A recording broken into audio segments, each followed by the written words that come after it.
شیخ طریقت امیر اہل سنت بانی دعوت اسلامی مولانا الیاس قادری صاحب فرماتے ہیں، سردی کا موسم جاری ہے۔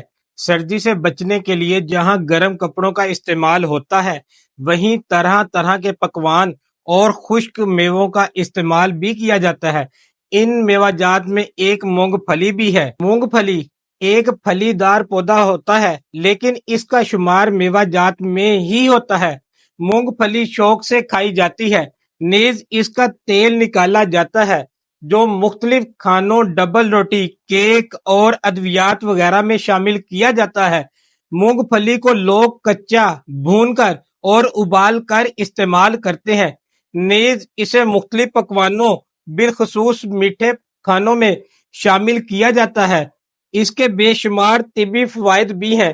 مونگ پھلی میں protein, calcium, vitamin E, vitamin B6، vitamin B1 اور فاسفور بھی شامل ہے۔ مونگ پھلی پٹھوں کو مضبوط کرتی ہے۔ مونگ پھلی دبلے پتلے اور کمزور افراد کے لیے مفید ہے۔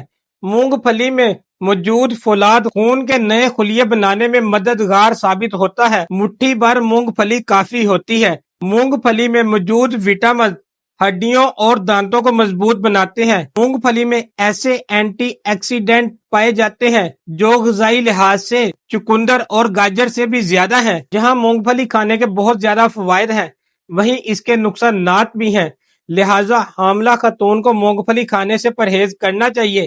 اس سے الرجی ہونے کا خطرہ ہوتا ہے۔ خارش ہونے کی صورت میں مونگ پھلی کا استعمال زیادہ نہ کیا جائے۔ مونگ پھلی کچی کھانے کی بجائے بنی ہوئی کھانی چاہیے۔